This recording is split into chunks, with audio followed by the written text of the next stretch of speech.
all of you. So Max, you teed it up perfectly because you talked about this incredible need in government and that the government really does need you. And so I'm going to pass the mic over to Jarinet Santos, and Jarinet is overseeing this program directly, and she's going to dig in a little bit more into that topic. Jarinet, over to you. Excellent. So I am standing in place as many of you may have seen on the agenda. We had hoped to have Kim Leary to come to present this position, this option. I'll be jumping in later in the conversation to share a little bit more about the logistics and the technical pieces that have to do with this program, but wanted to give you a little bit of a teaser of what it can mean to come from a foundation and then serve in the federal government. I'm going to be pulling from Salanji Varghese, who we had interviewed to just learn a little bit about his experience serving as an IPA during the Obama administration. And he came from the Casey Foundation, and there he was working on urban redevelopment issues, anchor institutions, regional equity and opportunity, and community and economic development policy, and was able to come over to HUD, where he was responsible for advancing housing in communities that increase affordability, cost savings, efficiency, and quality of life, while also expanding regional economic growth and opportunity. In his role, he was providing technical and policy support for energy, green building, and integrated housing, transportation, and economic development programs at HUD and around the nation. What I think is really impactful about Salan's experience is that there were a variety of innovation teams that he was overseeing that previously did not have foundation input, and that there was a lot of expertise that was not being brought in. And so he was able to round up all of these different folks to say, we need to bring in foundation support. We need to be able to have these evaluation teams who are making sure that this is in line with the work that's happening in this sector at large, and was able to be the first person to bring in these teams to have these different evaluation standards so that HUD was better able to implement their new programming. Things that, as he shared the story, he had been told when he first arrived, oh, that's been tried before. That actually lives in a folder over here, and we've tried it before and it failed, and there's no way you're going to be able to make it happen. But being able to reinvigorate ideas that had real roots but didn't have the right backing behind it, and give new life and new support to those programs to bring them over the finish line and achieve the impact that they were originally intended to solve.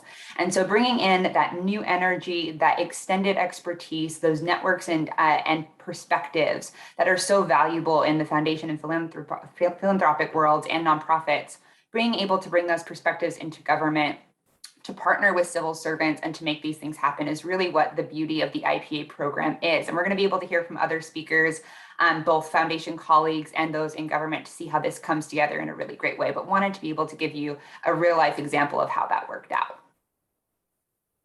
Thanks, Jarinet. And we're going to hear from your colleagues right now. So this program is looking for expertise across the full spectrum of policy areas, climate change and economic development and housing policy.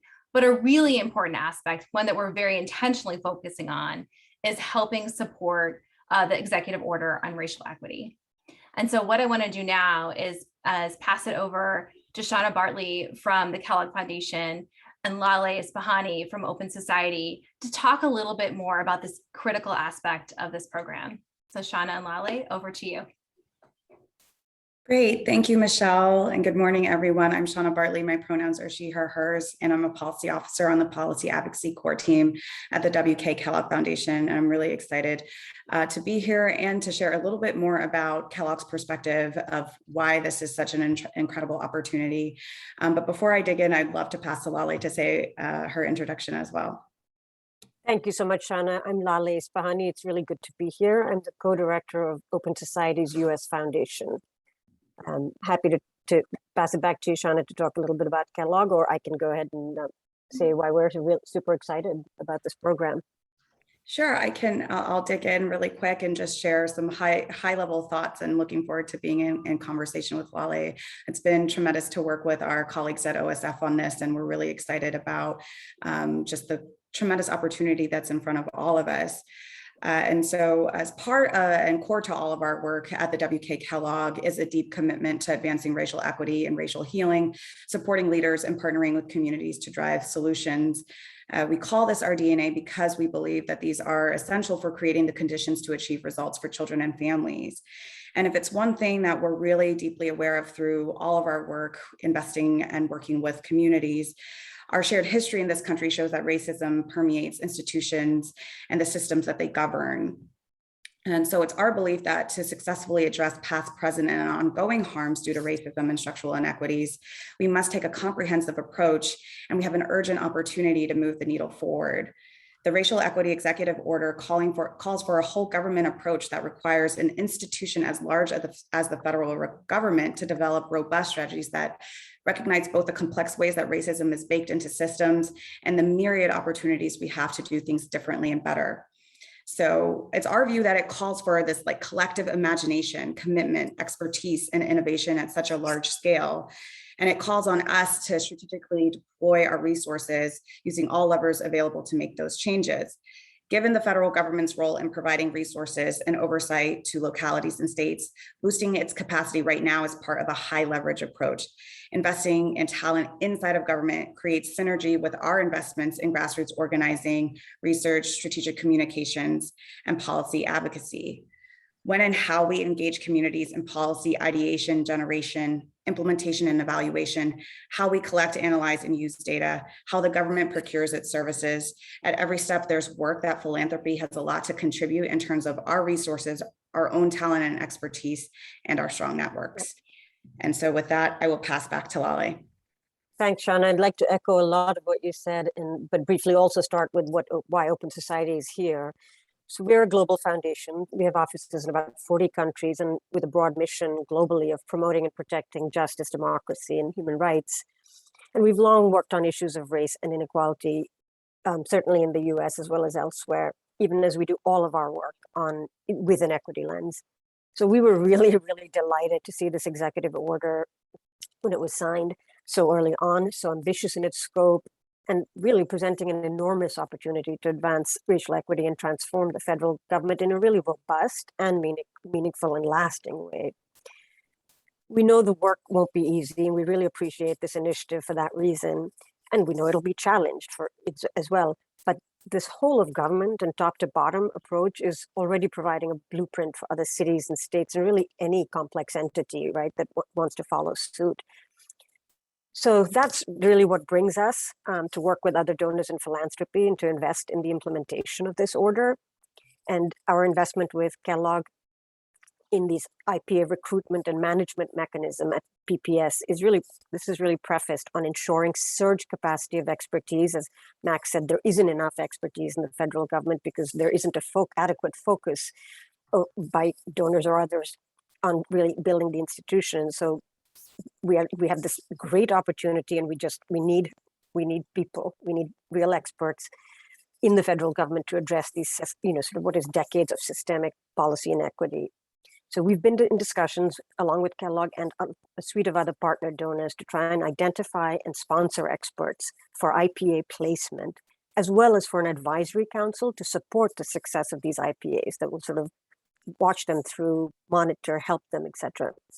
So as I said, the executive order is a real priority for us at Open Society. We really believe that overcoming decades of systemic policy inequities for underserved communities will require a substantial recalibration of rules, regulations, and legislation. And so people who have knowledge of these things are incredibly valuable right now. And we sincerely hope the IPA Talent Exchange will emphasize implementation of the order to show sort of how important it is to have an inclusive pipeline for public service. That is also another big hallmark of this order to best serve all communities. So I just wanted to really thank the council and thank PPS for its effort to incorporate a philanthropy pipeline in the project. It's super important. And I think, like we think all of you we will be identifying people on our staffs at OSF who could serve as IPAs and potentially on the advisory council supporting the IPA success. As funders, I think we really should be ready to sponsor organizations for their in-kind expert contributions, as well as to support dedicated individuals willing to do the work. So finally, I think it's important to just say we have to all empower and invest in our networks of partners to send their experts to seize what is really a global moment of reckoning to advance racial equity. So with that, I turn it back to our sponsors and moderators, and thank you for launching this amazing initiative and highlighting this initiative and the opportunity to serve in the government as a pathway to public service.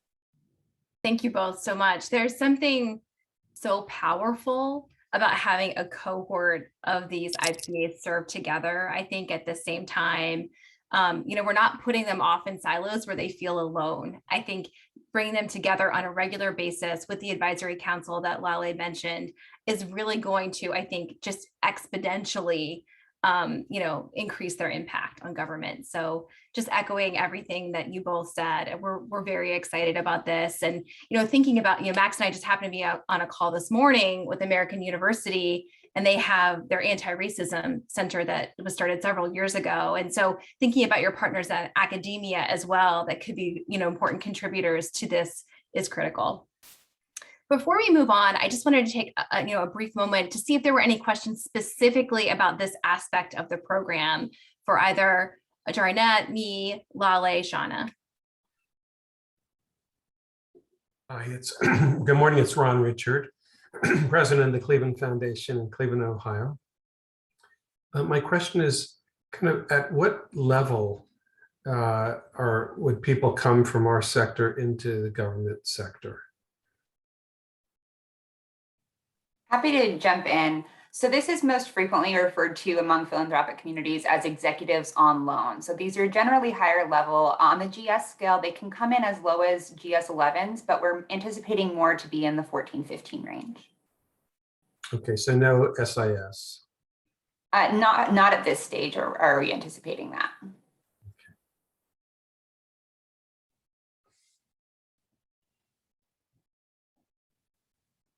Michelle, it looked like you were going to chime in. I didn't know. Well, I was just saying, if they are at that level, we certainly wouldn't, it would be fine if they came in at a senior executive level. It would just, I think then you get into the question of salaries. But if you have someone at a senior executive level that wants to serve, we would certainly welcome them into this program. I echo that as well, yes. And would the salaries be paid by their philanthropy or by the government? My wonderful predecessor who passed away, unfortunately, a few years ago, Steve Minter, many of you may remember him, but he was he got a leave of absence from the Cleveland Foundation to serve as the first Undersecretary of Education when the department was formed. And he did that, I think, for 2 years and then came back to his role at the Cleveland Foundation. So that's why I asked the question. Yeah, so we're happy to arrange those types of matchings. And I believe you said your question was about payment, correct? Yeah, I think in that case, the foundation paid his salary. I don't think he could have had the government pay also. So it was curious to me that the foundation paid his salary. But Absolutely. I was just going to say the foundation would pay, but it's through you use a fiscal sponsor in that case. So there's some distance. In general, and I will go into this in more detail later on, but in general, there are two options for how an IPA is paid. There are reimbursable and non-reimbursable opportunities, meaning that either the agency would reimburse the foundation or other institution for the time spent, or that person's salary and benefits are completely covered by the sending institution and it would not be reimbursable by the government. There are also partial payment options as well, but I can go into that in more detail later on if that's helpful. Any other questions specifically about the racial equity component of this program? So what departments would that be under? I'm sorry to keep asking questions, but no, don't be sorry. So the executive order hits the whole of government. So we're really looking for opportunities in all federal agencies. Okay. I do just have an idea I'd like to share, if I could, about racial equity and what the government could do that would make a real difference. And maybe GSA isn't the first government agency that comes to mind, but I think it might be the most impactful. And I say this because, so if you take Cleveland, we had everyone knows about what happened in Tulsa with Black Wall Street, but very few people know even in Cleveland, very, very few people know what happened in Cleveland, which is that they may know of Huff, which is one of our poorest, most difficult neighborhoods, because there was famous Huff riots like the Watts riots in LA.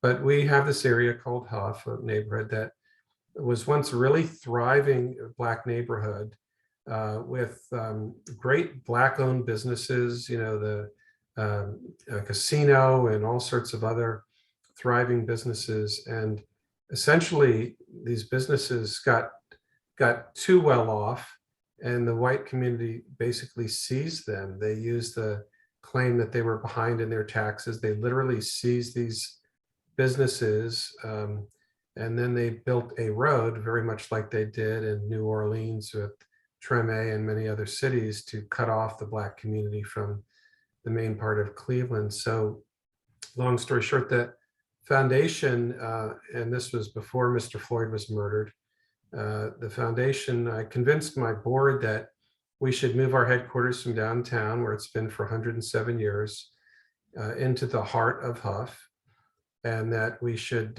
secretly buy up all the land around us because there was so much blighted land that was very cheap. And because the minute we announced we were moving there, we knew that property values would soar. And to protect against gentrification, we bought up 25 acres all around us, which we put into a land trust so that we will then steward that. The community will decide, what they want to do on that land. And then, we'll let Case Western Reserve University build their artificial intelligence R&D center. They'll pay rent on the land under the building they build. And, all of that will be owned by the community and so on and so forth. And, we don't call this reparations, but in my mind, it is absolutely reparations.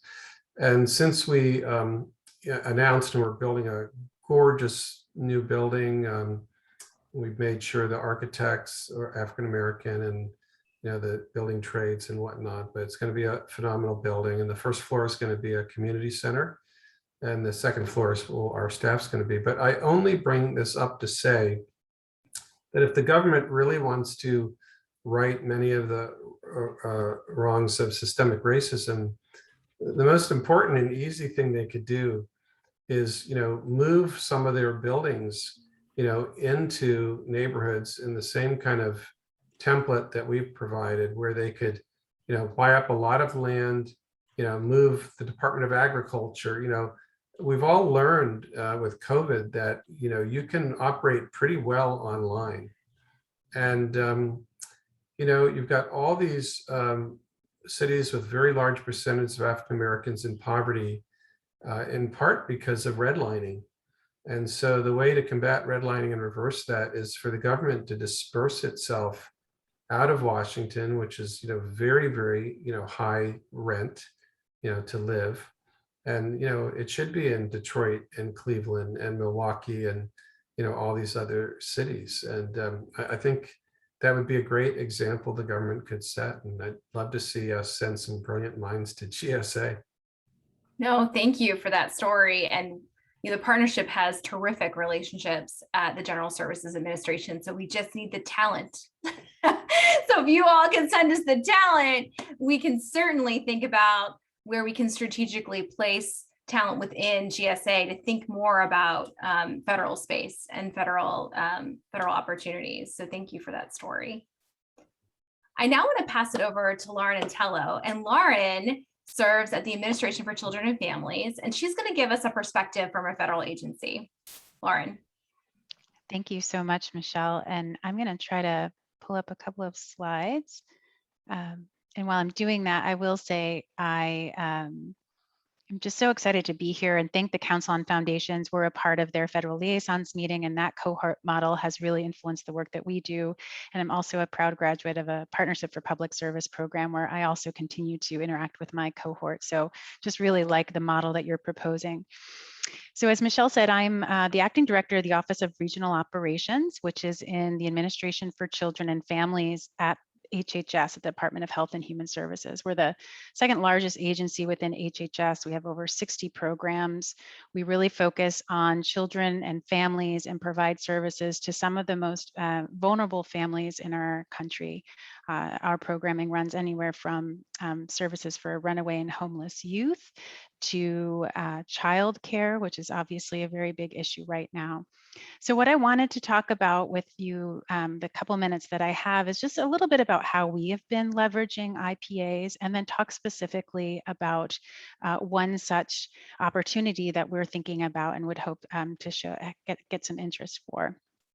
So I think, as was discussed, right, there's the federal workforce is really very much focused on program implementation, on integrity, on compliance. And that's not to say that we don't acknowledge the need for systems thinking and cross-program collaboration.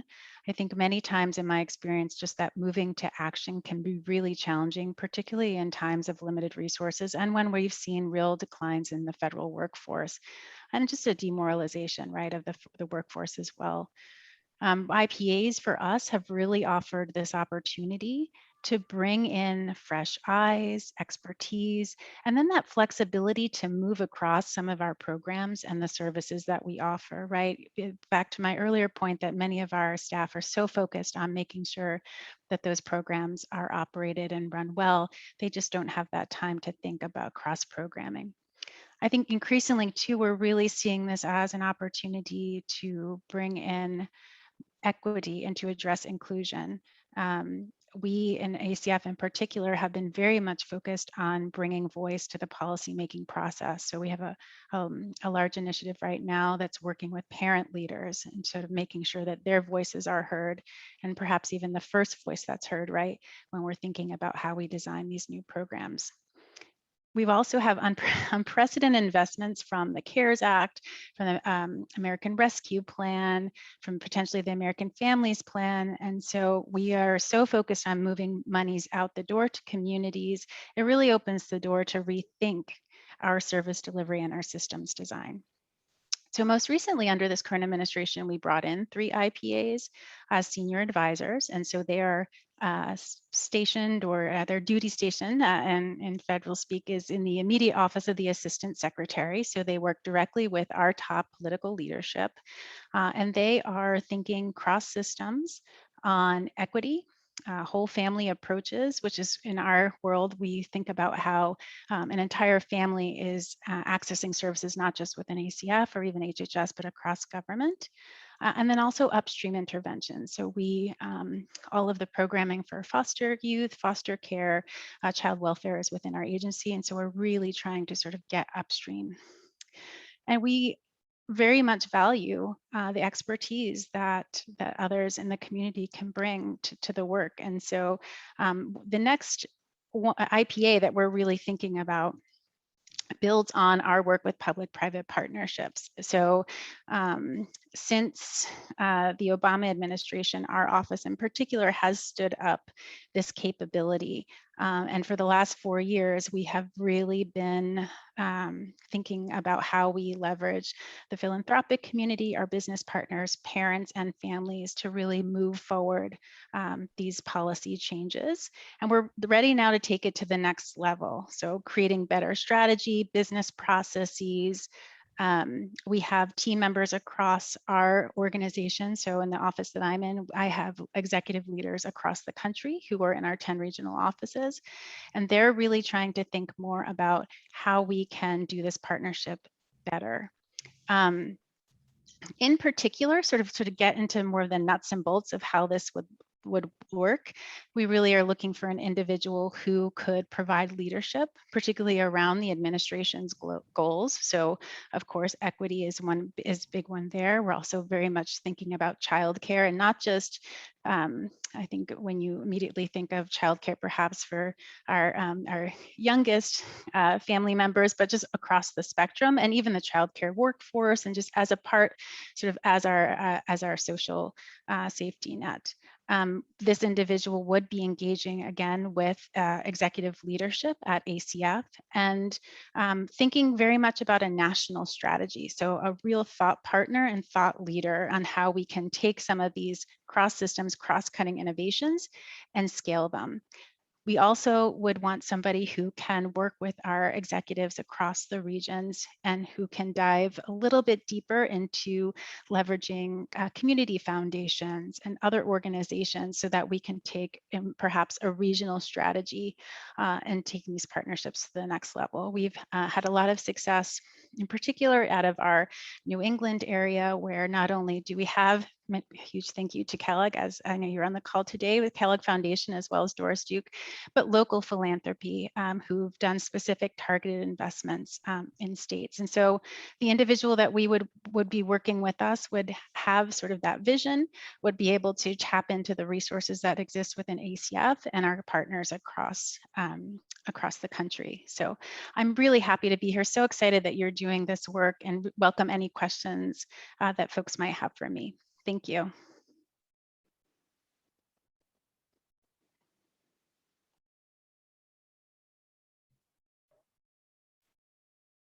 Thank you so much, Lauren. And we'll be sure to make sure to send that opportunity out to the foundations. And also thank you for sharing that, you know, the fact that the IPAs that you have in place now are doing substantive work, working with top political leadership. So these are folks that are going to be able to feel the impact relatively quickly once they get placed. So thank you so much for your story and for being with us today. Now it's time to get in to the details. So I'm going to pass it back over to Jarinette, who's going to get into some specifics of how you can directly participate. Excellent. So just going to provide a bit of an overview of how this program is actually working. Just as a brief history lesson so that there's a little bit of context for this, the IPA, or the Intergovernmental Personnel Act, began as a regulation in 1970. It was originally intended to allow for the transfer of personnel between state and local and federal government. And very quickly it became apparent that the best use for this was actually the exchange of personnel from philanthropy, from academia, from nonprofits, either into federal government or federal employees to these sectors. This program is exclusively focusing on the transfer of personnel into the federal government. And the way that we're working on this is, again, like I said, we're focusing on bringing non-federal talent to the federal government to fill specific expertise needs, recognizing that there are a lot of different skills needed in government, and a lot of times there are people outside of government who live and breathe their sectors and can bring that strong understanding to federal programs. So the way that we are going to be structuring this is we are going to have 2 cohorts for a total of 50 participants. As we mentioned at the beginning of this call, Michelle talked about how there are a variety of needs that exist across government, whether that be combating climate change, dealing with housing needs, agriculture needs, but we'll have 25 of these participants who are doing cross-government needs. The other 25 will be specifically focusing on racial equity. We'll be delivering on the I think we've been joined by a young one, which is always fun. I'll just continue. So the other 25 will be specifically focused on racial equity and delivering on the executive order that focuses on racial equity. And they will receive a little stronger investment. You see our final bullet point talks about an IPA advisory council, and you heard both Shauna and Lale talk about the advisory council. This is going to be a group of individuals who've either previously served as IPAs, people from the foundation world, people from nonprofits and community building who are really steeped in this work, who've done excellent research on this work, who can provide a variety of supports to those 25 individuals who will be focusing on racial equity. So they will be helping us build capacity for this group, investing in them through mentorship and regular convenings. They'll be helping us source the talent to begin with.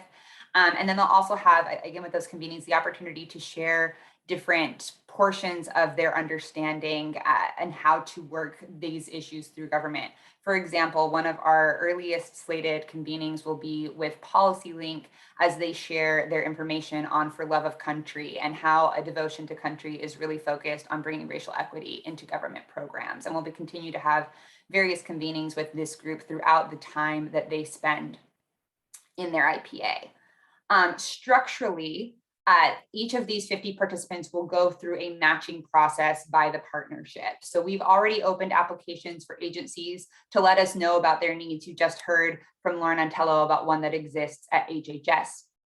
Then candidates from your institutions, from your grantees, will be coming and filling out applications for what skills they are able to contribute to government needs. This can be in direct response to a specific agency need, or can be based on work that you would like to have happen.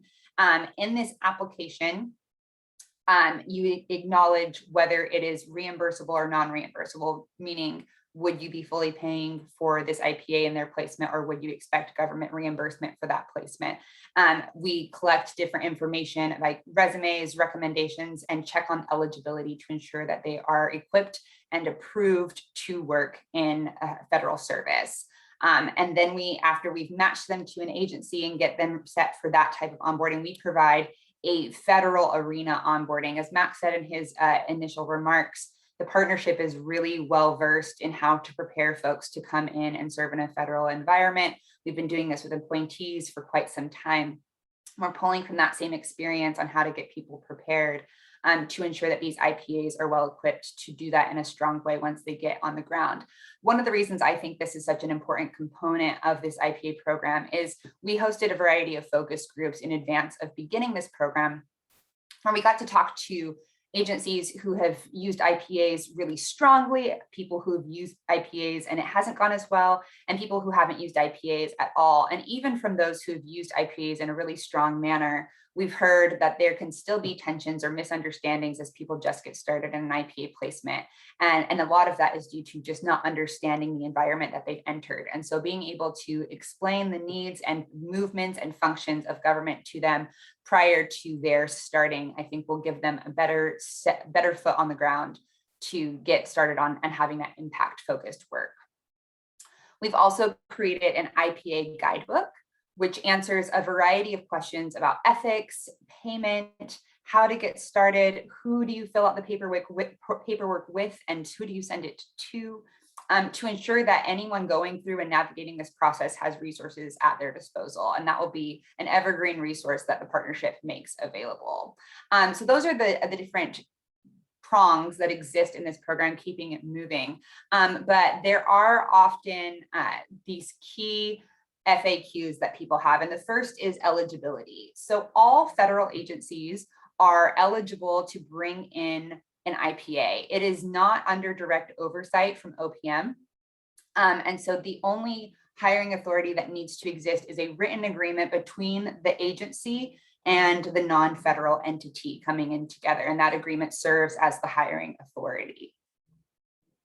From there, the biggest question is often, and we talked about this briefly, about pay. As I've said before, there are both non-reimbursable and reimbursable options. So if an agency indicates that they have a reimbursable IPA opportunity, that means that they intend to reimburse the non-federal entity for salary and benefits spent on behalf of that person. If it is a non-reimbursable, then all of those, the salary and benefits are covered by the sending institution. If, for example, you choose to send an IPA on a partial time basis, then you can divide the time spent between the sending institution and the federal agency to ensure that both parties are covering needs and pay associated with those needs. I'm going through these quickly because we also have time for you to ask questions afterwards. So as you're taking notes, if questions arise, I'll be happy to take them as we go. I see the chat is firing a little bit, but it's hard for me to see while the slides are going. The next are our projects. There are a variety of projects that IPAs can focus on. Like I said, this should be aligned with an expertise that they are bringing to the agency. Most common projects have to do with research and evaluation. There are some that do with policymaking, some with legal review, but those depend very greatly on the skill set that the IPA themselves are bringing. And then finally are conflicts of interest. So every IPA will be required to provide a financial disclosure and go through a general counsel review. In some instances, they would also need to be approved by the CFO to ensure that payment is aligned with the different ethical concerns. Again, in the guidebook, variety of ethical concerns are highlighted. For example, how the Hatch Act applies to IPAs, and we detail all of those pieces into the guidebook so that you can go through line by line and ensure that you have answers to those questions. This has been a very brief review. I wanted to offer time for questions for all of you to see what you might have that sticks out or things that you would want answered to feel comfortable participating in the program. I'm just now catching up on the chat as well, if you'd put questions there. I had a quick technical question about how it works if a foundation wanted to sponsor a nonprofit leader to come in through an IPA, even though they're not technically employed by the foundation.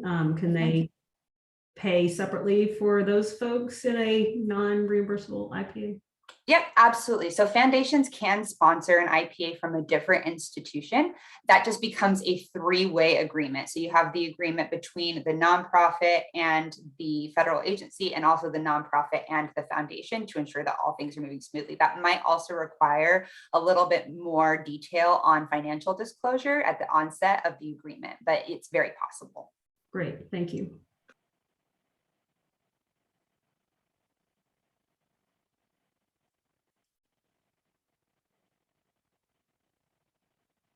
Other questions? Can I just, this is Florencia, can I just ask on the back of that one, is there any kind of pooling of resources? So easier way perhaps, rather than these three-way agreements for foundations to kind of philanthropically support or sponsor nonprofit leaders? I'm sorry, can you rephrase the question? I think she Yeah. okay. Go ahead. I was just going to say, like, if 5 foundations each put in $100,000, then you could sponsor. Right, just an easier way to facilitate it rather than, you know, three-way agreements and multiple agreements and things like that. That I'm a little less certain on. I don't know, Michelle, if you have any insight into that. I mean, you certainly can pull together, but you're going to have the legal agreements, because it will have to go through, you know, the financial conflict of interest process at the general counsel at the federal agency. So, you know, it's not, the MOU themselves are not complicated, but that will all have to be detailed so that when it goes to the general counsel review, it's all very clear and transparent. But it's absolutely possible for you to, you know, pool your resources.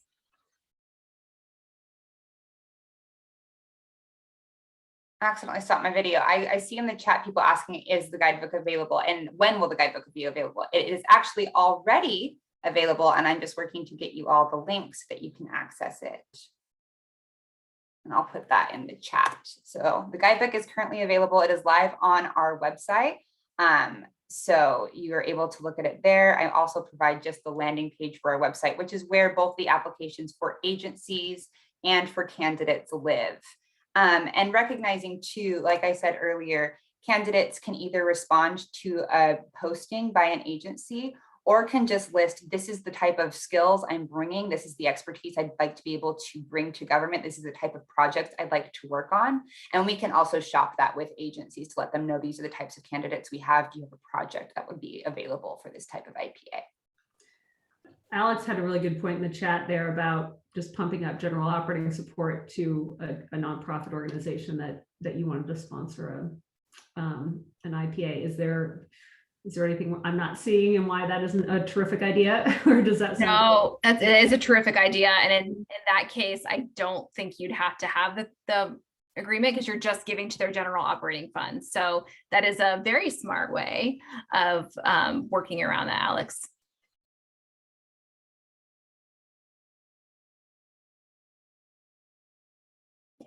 Just to build off of what Jarinette was just saying about us shopping the opportunities around to agencies, the partnership we just have such strong relationships with almost every agency that if we've got the candidates, you know, in our matching tool, we will be able to find a place for them. I'm not concerned about that at all. So we just need the candidates to start applying, so we have their information so that we can start shopping their resumes and CVs around. So please don't let that be an impediment to applying, because I think as usual, the government will be slower to get their position descriptions in.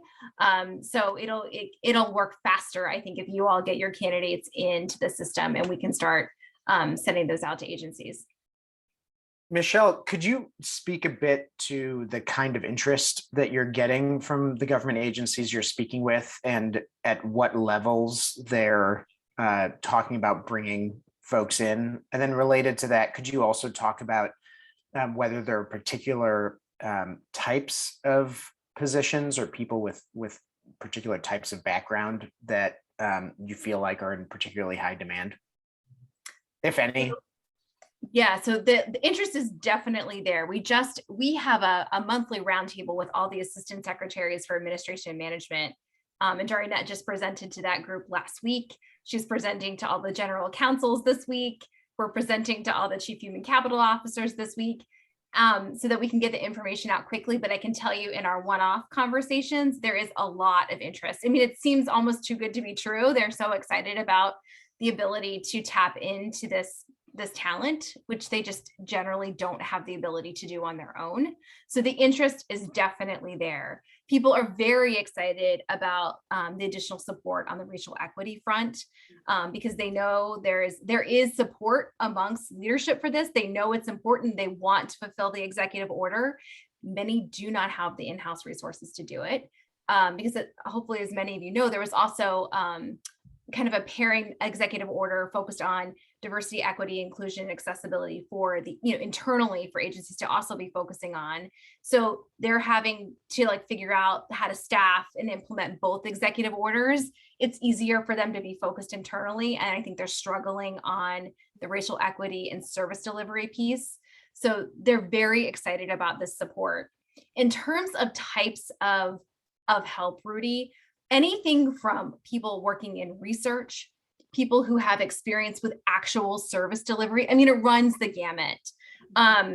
People, even Lauren, people who can focus on partnerships, bringing together, the public and the private sector. It really runs the gamut. So I think, if folks apply, we will be able to find them the right fit.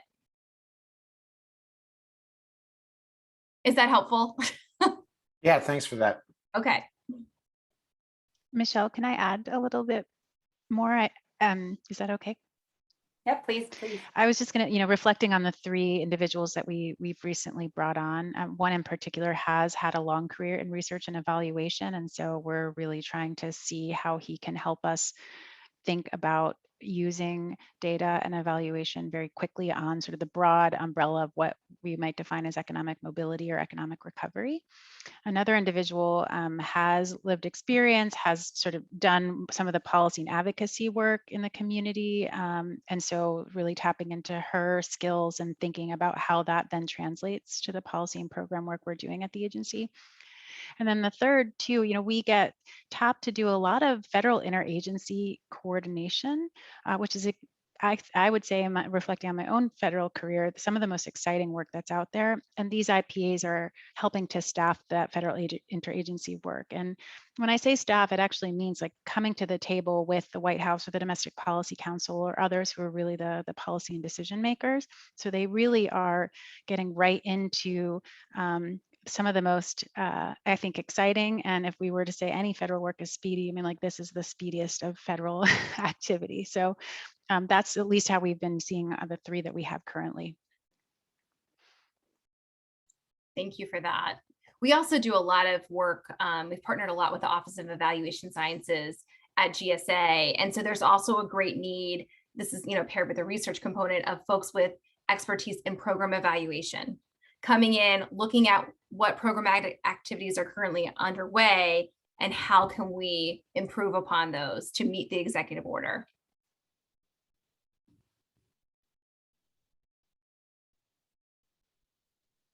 These are great questions. Anything else?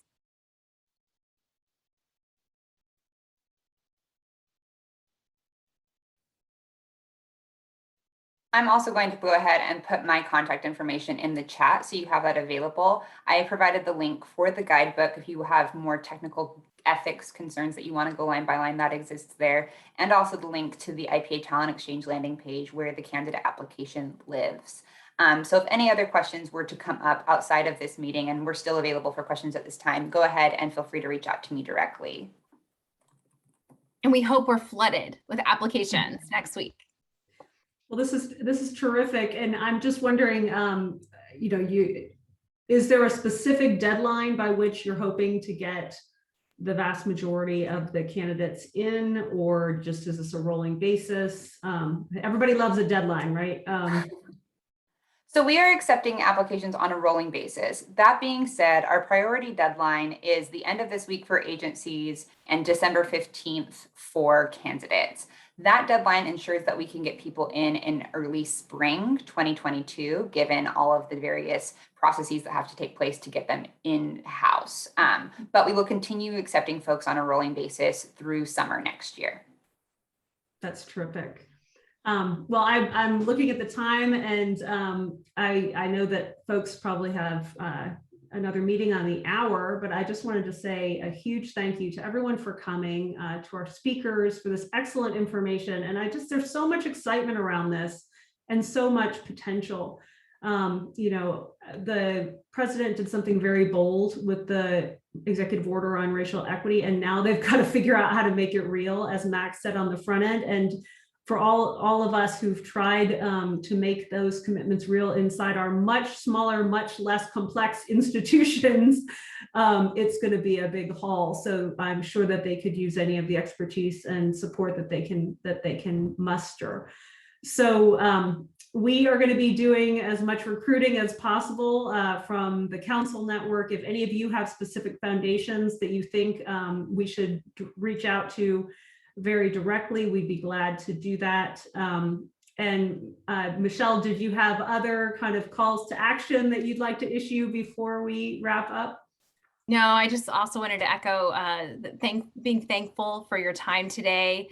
We at the partnership are so excited about this initiative and just grateful for the support from the council and from all of you. So thank you. Well, we're thrilled. It builds on our federal partnerships work that has been longstanding and led by Stephanie Powers. And I know our federal liaisons will be a terrific batch of folks to work with. So we'll hopefully get people placed in there. So any questions, we will follow up with an email to everyone with all of the resources that the partnership has pulled forward in this call. And, Stephanie Powers and I am available from the council team, and of course, Michelle and Janet and others from the Partnership for Public Service. So please do reach out and we will get this moving forward. Very exciting stuff. Thanks again, everyone, for coming. Thank you. Thank you. Bye-bye. Thanks. Take care. Thank you. Of course. Good to see everyone. All right.